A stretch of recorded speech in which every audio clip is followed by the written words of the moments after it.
warahmatullahi wabarakatuh. Perkenalkan, nama saya Nadila Dwi Ramantika dari kelompok 4. Saya bersama teman-teman kelompok saya akan mempresentasikan tentang penarikan kesimpulan logika matematika. Kelompok 4 yang terdiri dari Ahin Cornelis, Cinta Amelia Putri, Iza Ayunur Abdullah, Nadila Dwi Ramantika, dan Teresia Valentina. Saya akan menjelaskan pertanyaan nomor 1. Jelaskan 3 cara bagaimana penarikan kesimpulan secara logika dan berikan masing-masing satu contoh pada setiap penjelasannya. Nah, yang pertama itu ada modus ponens. Modus ponens adalah modus yang ditandai dengan adanya pernyataan majemuk, implikasi, dan pernyataan tunggal. Premis satunya P konjungsi dari Q. Premis 2 P konklusi Q. Nah, contohnya premis 1, jika ibu sakit maka ibu minum obat. Premis 2-nya ibu sakit. Konklusinya, ibu minum obat. Yang kedua, modus tollens. Modus tollens adalah pernyataan yang ditandai dengan adanya pernyataan majemuk, implikasi, dan ingkaran dari pernyataan tunggal. Premis 1-nya B, konjungsi Q. Premis 2, ingkaran dari Q. Konklusi, ingkaran dari P. Contohnya, premis 1, jika mesinnya rusak, maka mobil itu tidak dapat bergerak. Nah, di sini premis 2-nya adalah ingkaran dari Q, berarti kebalikan dari Q. Awal mulanya mobil tidak dapat bergerak, premis 2-nya menjadi mobil itu dapat bergerak. Nah, konklusinya ingkaran dari P, atau kebalikannya seperti tadi, yaitu mesin itu tidak rusak. Selanjutnya silogisme. Silogisme ditandai dengan adanya dua pernyataan majemuk implikasi. Premis 1, P konjungsi Q, premis 2 Q konjungsi R, konklusi P konjungsi R. Contohnya, premis 1, jika hari ini langit mendung, maka hari ini akan hujan. Nah, premis 2-nya itu kita pakai jika hari ini akan hujan, maka Doni membawa payung karena Q konjungsi R. Konklusinya dari P konjungsi R. Jika hari ini langit mendung, maka Doni membawa payung.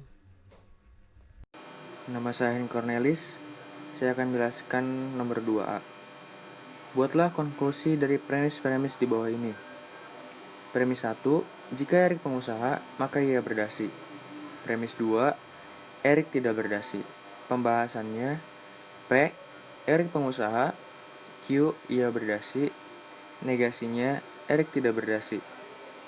Kesimpulan, Erik bukan pengusaha, karena premis 1 implikasi, premis 2 negasi Q, konklusi negasi P.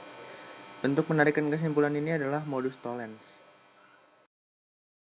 Perkenalkan, nama saya Teresia Valentina. Saya akan menjelaskan bagian nomor 2B. Saya akan melanjutkan bagian B. P yaitu premis. P1. Jika Amir kaya, maka Amir bahagia. P2. Amir tidak bahagia. Pembahasan. P yaitu Amir kaya, Q Amir bahagia, negasinya Amir tidak bahagia. Kesimpulan dari tersebut adalah Amir tidak kaya, yang merupakan dari konklusi.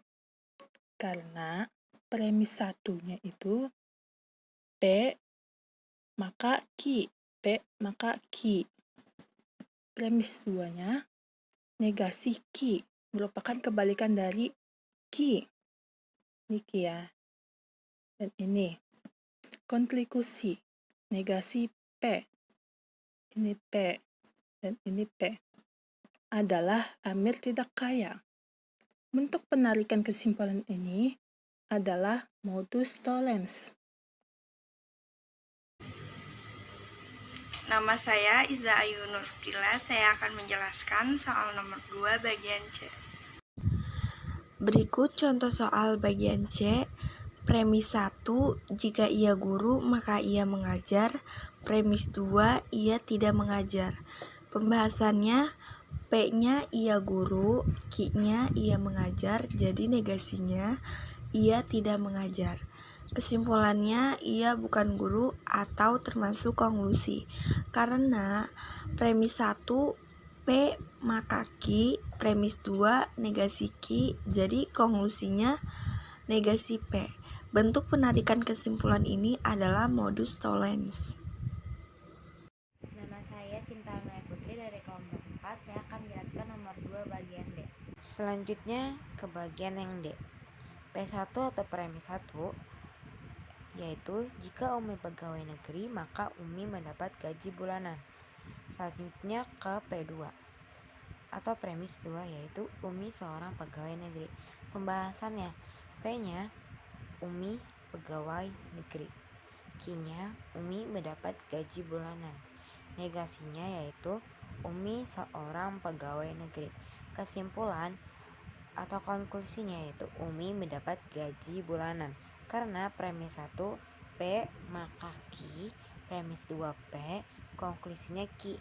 Jadi bentuk penarikan kesimpulan ini yaitu modus ponens karena ditandai dengan pernyataan majemuk implikasi dan pernyataan tunggal. Pernyataan majemuknya jika Umi pegawai negeri di premis 1 dan Umi seorang pegawai negeri di premis 2. Terima kasih.